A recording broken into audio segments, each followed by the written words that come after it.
اعوذ باللہ من الشیطان الرجیم بسم اللہ الرحمن الرحیم الحمدللہ رب العالمین سبحانک لا علم لنا الا ما علمتنا انک انت العلیم الحکیم صلی اللہ علی النبی المی وآلہ وسلم۔ السلام علیکم ورحمۃ اللہ وبرکاتہ۔ جی کیسے ہیں آپ سب؟ امید کرتی ہوں سب اپنے اپنے سفر زندگی کو گزارتے ہوئے اپنی منزل کی طرف رواں دواں ہیں۔ میرا رب ہمیں بہترین مقامات عطا فرمائے، اس زندگی میں بھی بہتر مقام دے، برزخی حیات میں بھی بہترین مقام عطا فرمائے، اور محشر کے دن اٹھنا بھی ہمارا رب کریم کے نیک اور پسندیدہ بندوں کے ساتھ ہو، آمین۔ کہ نبی صلی اللہ علیہ وسلم کا فرمان عالی شان ہے کہ بندہ روز قیامت اسی کے ساتھ ہوگا جس سے اس نے اپنی زندگی میں محبت رکھی ہوگی، جس کی نسبت پر فخر کر کے زندگی سے موت تک کا سفر طے کیا ہوگا۔ اور علماء ظواہر کی ہر ممکن کوشش ہے کہ اللہ کریم کے بندوں کو مودت کی سمجھ ہی نہ آئے اور ان کو سمجھایا ہی نہ جائے کہ جذبہ مودت کیا ہے، اور جذبہ مودت امتی کے سینے میں، دل میں، عقیدے میں، تصور میں آئے ہی نہ۔ وہ جانتے ہیں کہ اگر ایسا ہو گیا تو قربانی کی کھالوں پر جنت کے ٹکٹ کون بانٹے گا، جنت کے خواب دکھا کر خودکش بمباری کیسے کروائیں گے، اور اعمال ظاہر پر ہی زور دے کر متقی ہونے کا سرٹیفکیٹ کون بانٹے گا۔ یاد رکھیں، جذبہ مودت دین کا اجر ہے، اور اجرت دیے بغیر کسی بھی چیز کا استعمال کرنا جرم ہے، چوری ہے، اور مسلمانوں کی اکثریت یہ چوری کر رہی ہے۔ الا المودۃ فی القربیٰ کے قرآنی حکم کی اہمیت کو نہ تو سمجھا جا رہا ہے اور نہ ہی مدرسوں میں سمجھایا جا رہا ہے۔ سرکار سلطان باہو رحمۃ اللہ نے کیا خوب فرمایا کہ عدل کریں تے تھر تھر کمبن، اونچیاں شانہ والے ہو، فضل کریں تے بخشے جاون، میں جے منہ کالے ہو، جنت ویسن عیش کریسن الا المودت والے ہو، حبدار علی دے جنت جان جیسن نہ کہ سورے سالے ہو۔ سبحان اللہ۔ اسی بدعقیدگی کو رب کریم نے سورہ بقرہ میں بھی واضح کر کے فرما دیا۔ رب فرماتا ہے ختم اللہ علی قلوبہم وعلی سمعہم وعلی ابصارہم غشاوۃ ولہم عذاب عظیم۔ استغفر اللہ۔ کہ جب بندہ اجر رسالت ادا نہیں کرتا اور دین کے ظاہر کو تھام کر خود کو متقی اور ایمان والا سمجھتا ہے تو رب کریم بھی ان کے دلوں پر، کانوں پر، آنکھوں پر مہر لگا دیتا ہے، اور ان سب کے آگے پردہ تان دیتا ہے کہ ان گستاخوں کو کوئی چیز نہ دکھے، نہ سنے، اور نہ ہی یہ تفکر اور تدبر کر سکیں۔ اور یاد رکھیں، اللہ کریم عادل ہے، کسی بندے پر ظلم نہیں کرتا، لیکن جب بندہ خود اپنے اوپر ظلم کر لیتا ہے، غلط فیصلہ کر کے، علم آ جانے کے بعد بھی سرکشی اور ضد بازی میں حق کو تسلیم نہیں کرتا، تو پھر اللہ کریم ایسا کرتا ہے۔ اسی لیے فرماتا ہے کہ میں سریع الحساب ہوں، جلد حساب لینے والا ہوں۔ اس سے مراد ہی یہی ہے کہ جو اپنی عبادتوں کے بھروسے پر متقی ہونے کا ڈھونگ رچاتا ہے، اس کو میں اس کی طغیانی اور سرکشی میں ہی یا مہون رکھتا ہوں۔ اور یا مہون کا عربی لغت میں ترجمہ ہی یہ ہے، جیسے پنکھا تیز چل رہا ہو تو اس کے 3 پر ہوتے ہیں لیکن نظر نہیں آتے، یا پھر بندہ تیز تیز گول گول چکر میں گھومے تو اس کا اپنے ارد گرد کی رکھی ہوئی چیزیں نظر آنا بند ہو جاتی ہیں، اور صرف ایک دائرہ اس کے ارد گرد بن جاتا ہے، اور اسی دائرے میں وہ گھومتا رہتا ہے۔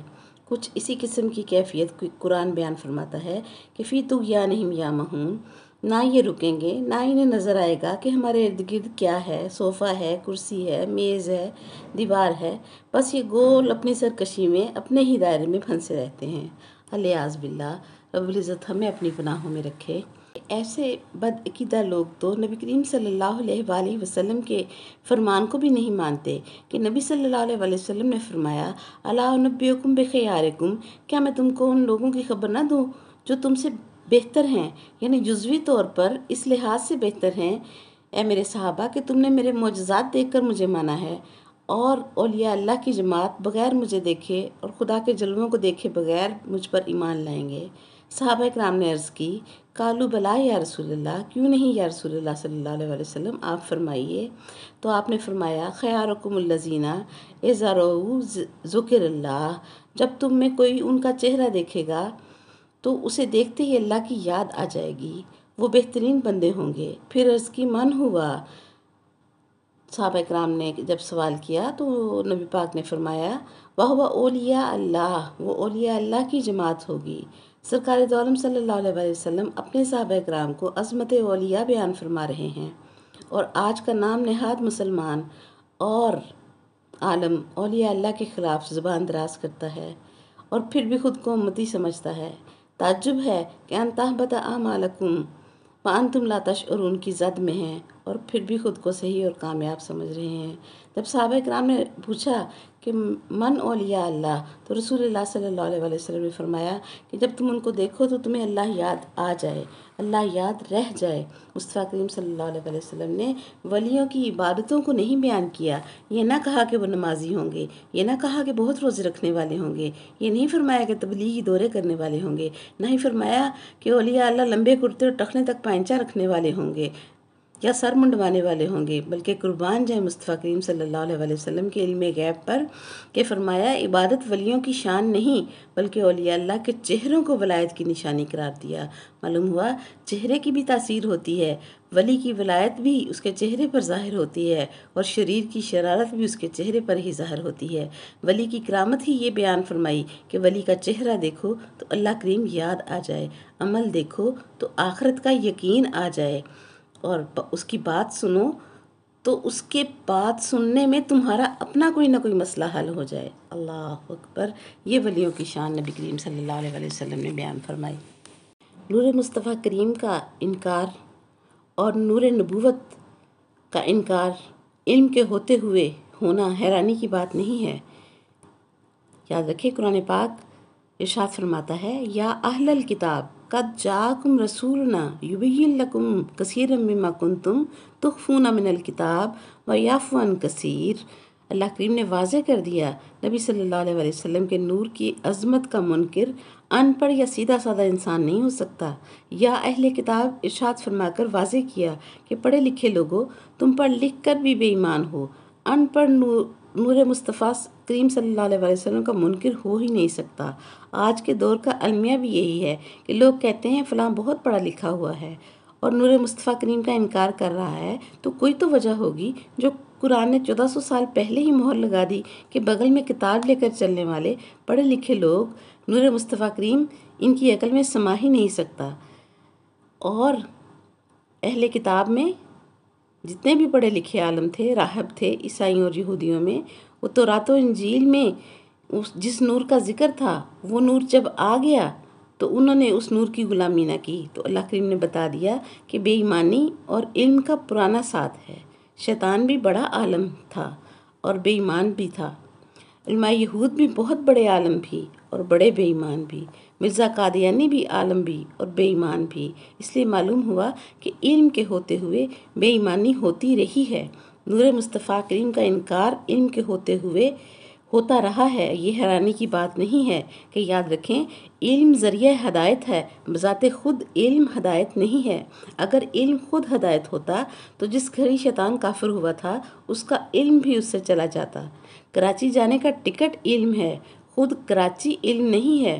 کفر اور علم اکٹھے ہو سکتے ہیں، اس بات کو اپنے ذہن نشین کر لیں کہ کفر اور علم اکٹھے ہو سکتے ہیں، لیکن ولایت اور کفر اکٹھے نہیں ہو سکتے۔ اللہ اکبر! مودت اہل بیت اور مولا علی علیہ السلام کی ولایت اور کفر یہ اکٹھے نہیں ہو سکتے۔ ولایت اپنی ذات میں ہدایت ہے، علم اپنی ذات میں ہدایت نہیں ہے۔ نتیجہ یہ نکلا کہ جو قوم خود کو ہدایت پر ظاہر کرنا چاہتی ہے وہ کتابیں نہ دکھائے، مساجد اور مدرسے نہ دکھائے، ممبر اور مینار نہ دکھائے، لائبریری اور رسالے نہ دکھائے، بلکہ اپنی صفوں میں وہ ولایت مولا علی علیہ السلام دکھائے اور مودت اہل بیت علیہم السلام دکھائے اور ان کی تعلیمات دکھائے۔ اللہ اکبر! تاکہ سند قرآنی ثابت ہو سکے۔ کبھی ایسا وقت تھا کہ بر اعظم یورپ پر اسلامی حکومت قائم تھی، مگر آج اسلام یورپ میں نہیں ہے، ختم ہو گیا ہے کہ مرکزی نقطہ نہ رہا۔ کوئی آل رسول پاک میں سے یورپ میں نہ گیا اور نہ ہی وہاں وفات پایا اور نہ ہی دربار یا مزار بنا۔ اسلام کا مرکزی نقطہ مدار آل رسول پاک صلی اللہ علیہ وسلم ہے۔ اگر ان کا مزار بن جاتا تو نہ دربار ختم ہوتا اور نہ اسلام ختم ہوتا۔ بر اعظم یورپ کی تاریخ گواہ ہے کہ بنی امیہ کے خاندان کے لوگ اسلام لے کر یورپ گئے اور بنی امیہ تو سلطنت اور بادشاہت کا اسلام لے کر گئے تھے۔ اس حکومتی اسلام میں محبت نہ تھی، عاجزی نہ تھی، قربانی اور اثار کا جذبہ نہ تھا، بلکہ فقط آمریت تھی۔ اسی لیے اسلام ختم ہو گیا اور کئی خطے روس کے ایسے ہیں کہ 100 سال تک غیر مسلم حکومتیں وہاں رہیں، مگر وہاں اسلام بھی اور مسلمان بھی آج بھی زندہ ہے، اس لیے کہ وہاں آل رسول پاک صلی اللہ علیہ وآلہ وسلم گئے تھے اور اولاد علی علیہ السلام جو ہیں وہاں گئے تھے، اور وہاں انہوں نے تبلیغ اسلام کے بعد وفات پائی۔ انہوں نے اسلام کا وہ اصلی چہرہ دکھایا جس میں فقط محبت ہی محبت تھی، نفرت نہیں تھی۔ نتیجتاً اسلام وہاں آج بھی ہے کہ قرآن کا فیصلہ ہو چکا ہے۔ یاد رکھیں، دین اسلام کا مغز آل رسول پاک صلی اللہ علیہ وآلہ وسلم ہے، اور اللہ کریم نے ہر چیز کو انسان کو بے اجرت بے قیمت عطا کر دیا ہے۔ ہوا، بارش، سورج کی روشنی، چاند کی چاندنی، انسانی جسم کی مشینری کا چلنا اور کائنات کی مخلوقات سے فائدہ اٹھانا، سب مفت عطا کیا، مگر واحد مذہب اسلام ہے جس کی قیمت اللہ کریم نے رکھی ہے، اور قیمت بھی لمبی چوڑی نہیں ہے، صرف مختصر سی ہے کہ قل لا اسألکم علیہ اجرا الا المودۃ فی القربیٰ، کہلوایا نبی پاک صلی اللہ علیہ وآلہ وسلم سے کہ میں تم سے کچھ نہیں مانگتا، صرف یہ مانگتا ہوں کہ میرے رسول صلی اللہ علیہ وآلہ وسلم کی آل سے مودت کرو۔ اگر مودت اور محبت ہے آل رسول پاک صلی اللہ علیہ وآلہ وسلم سے تو ہر عبادت قبول ہے، ورنہ باقی سارے کا سارا دین سیاست رہ جاتا ہے۔ یاد رکھیں، گھر والوں کی محبت اور مودت لازم قرار دی گئی ہے، قیمت بنا دی گئی ہے، قیمت بتا دی گئی ہے۔ اس مرکز اسلام کو ذہن میں رکھ کر اسلام پر عمل کریں تاکہ آپ کو آپ کی مطلوبہ اور محبوب چیز یعنی جنت مل سکے۔ سب سے پہلے آل رسول پاک صلی اللہ علیہ وآلہ وسلم اولاد علی علیہ السلام کا مرتبہ ہے، ان کے بعد صحابہ کرام رضوان اللہ علیہم اجمعین ہیں، پھر تابعی، تبع تابعین، اور اولیاء کرام آتے ہیں۔ روح اسلام سادات کا ادب اور احترام اور مودت ہے۔ تاریخ بغداد میں یہ واقعہ تحریر ہے، اور دیوبندی کتابوں میں بھی یہ واقعہ تحریر ہے کہ ایک یہودی نے آل رسول پاک صلی اللہ علیہ وآلہ وسلم کی میزبانی کی اور مسلمان نے میزبانی سے انکار کر دیا تھا۔ دونوں کو خواب میں جو کچھ نظر آیا، اگلی صبح یہودی مسلمان ہو گیا، اور ثابت یہ ہوا کہ جنت میں جانے کا ایک راستہ یہ بھی ہے کہ آل رسول پاک صلی اللہ علیہ وآلہ وسلم کی عزت اور توقیر کرو۔ دوسرا واقعہ قصص الانبیاء میں بھی تحریر ہے کہ موسیٰ کلیم اللہ نے اللہ کریم سے کائنات کی سیر کرنے کی فرمائش کی تو اللہ کریم نے جبریل امین علیہ السلام کو سیر کروانے کا حکم دیا۔ پہلی زمین اور آسمان کو دیکھ کر موسیٰ علیہ السلام بہت حیران رہ گئے، اتنی بڑی دنیا اور آسمان! تو جبریل امین نے عرض کی، یا موسیٰ علیہ السلام، اللہ کریم کا حکم ہے کہ آپ کو تمام کونین یعنی 7 آسمانوں اور زمینوں کی سیر کرواؤں۔ ہر درجہ دوسرے سے وسیع تر دیکھتے چلے گئے، اور آخر 7ویں آسمان کے آخری حصے پر دیکھا کہ سونے کی بنی ہوئی بہت بڑی عرشی کرسی ہے۔ اس کو دیکھ کر تو موسیٰ علیہ السلام پریشان ہو کر بیٹھ گئے۔ موسیٰ علیہ السلام پریشان ہو کر بیٹھے کہ اے میرے جبریل بھائی، یہ تو بہت بڑی عرشی کرسی ہے، اتنی بلندی اور عظمت والی جگہ پر سب سے اوپر یہ کرسی ہے۔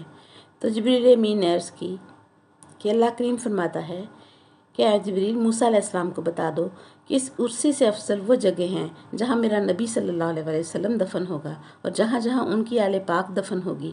مدینہ پاک، کربلا و نجف اشرف، جنت البقیع اپنی اپنی جگہ پر محترم ہیں، تو سادات کی قبریں بھی اسی احترام کے دائرے میں آتی ہیں۔ رب فرماتا ہے قرآن پاک میں، ثم اورثنا الکتاب الذین اصطفینا من عبادنا، ہم نے اس قرآن کے وارثوں کو اپنے بندوں میں سے چن لیا۔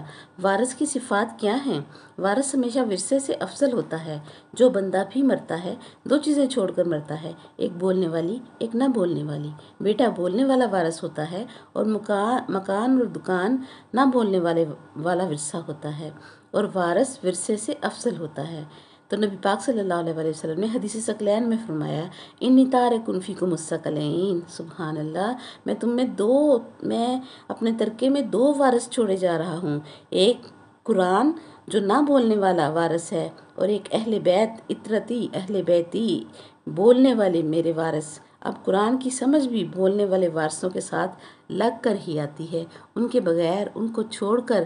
یہی قرآن مسلمان کے لیے امتحان بنا ہوا ہے۔ قرآن اکیلا کافی نہیں ہو سکتا۔ اہل بیت علیہم السلام نے جو اس قرآن کے اسرار و رموز سمجھائے ہیں، ان کو تسلیم کیے بغیر قرآن ہمارے لیے جو ہے وہ باعث ہدایت نہیں بن سکتا۔ آج کے لیے اتنا ہی۔ وآخر دعوانا الحمدللہ رب العالمین۔ سبحانک اللہم و بحمدک، ونشہد ان لا الہ الا انت، نستغفرک ونتوب الیک۔ السلام علیکم ورحمۃ اللہ وبرکاتہ۔